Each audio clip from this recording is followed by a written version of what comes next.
अब हम आते हैं नॉर्मल कंपोनेंट ऑफ एफ, इसका जो अल्टरनेट फॉर्म है, सेकंड अल्टरनेट फॉर्म, उसके ऊपर आते हैं। तो हमारे पास एफ क्या दिया हुआ है, एम आई प्लस एम जे, ये ना दिया हुआ है। तो हम यहाँ पे थोड़ा सा चेंज करने की कोशिश करते हैं।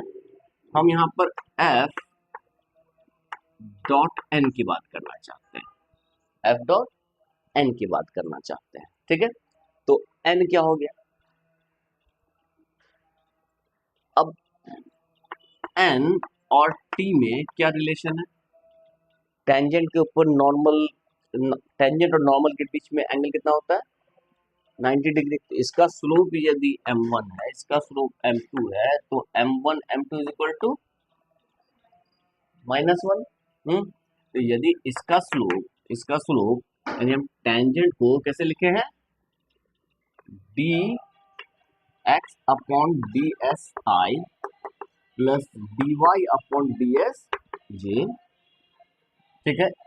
तो नॉर्मल क्या हो जाएगा, यदि टी है ये, तो एन क्या हो जाएगा,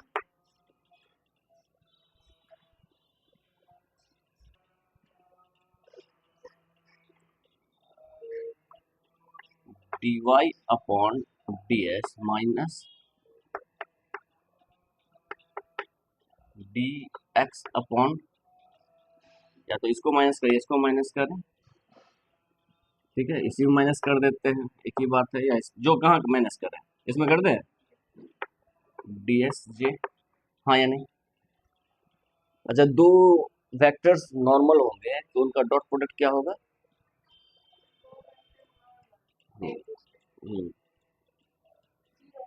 जीरो ना।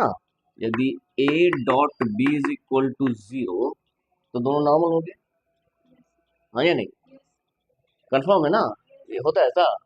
अच्छा चलो ठीक है, तो इन दोनों का डॉट प्रोडक्ट लो, तो टी और एन का, तो ये एन हो गया। तो एफ डॉट एन हम चाहते हैं, एफ डॉट एन चाहते हैं। तो एफ डॉट एन क्या होगा ये बताओ तो, एफ दिया हुआ है एम आई प्लस एन जे, और एन दिया हुआ है D Y by D S I minus D X by D S J. तो एफ डॉट एन क्या आएगा, M D Y by D S, हम ये देना चाहते हैं सी डी एस, यही ना, सी माइनस एंड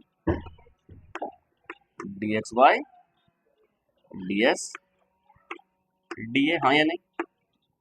इसके ऊपर ग्रीस थ्योरम लगाएंगे तो क्या होगा, डी एस, इसके ऊपर ग्रीस थ्योरम लगाएंगे तो क्या होगा बताओ,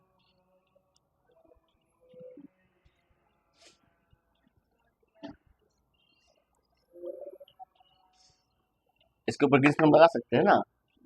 ग्रीस थ्योरम लगाएंगे तो क्या होगा, ये हो जाएगा एफ डॉट एन, इसके ऊपर लगा रहे हैं, ये फंक्शन है, ठीक है, C minus N D X अब प्लस एम डी वाई, ये आ रहा है,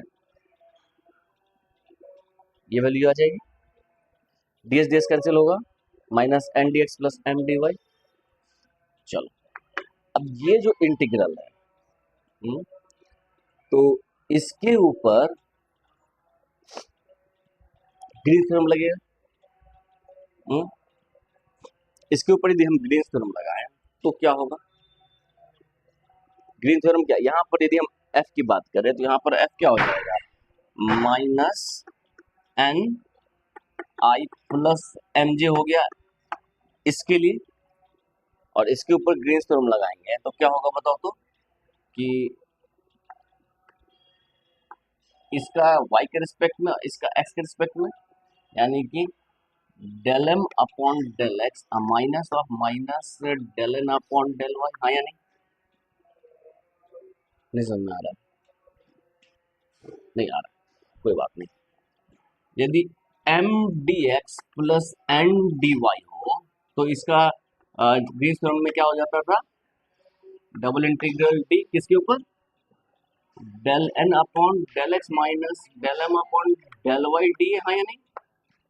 तो ये m था और यहाँ पर n था, तो dx का कंपोनेंट m था, तो dx के कंपोनेंट को हम y के रिस्पेक्ट में किए और माइनस में रखे, और इसके कंपोनेंट को x के रिस्पेक्ट में किए, तो यही ना हो गया, ये i हो गया, तो ये यही m की जगह पर इस वक्त, तो इसका माइनस के साथ del N upon del Y होगा, नहीं समझ में आ रहा है, और ये m का del M upon del X होगा, तो इन दोनों को करेंगे तो ये क्या होगा, del M upon del x plus del N upon del Y, हाँ या नहीं।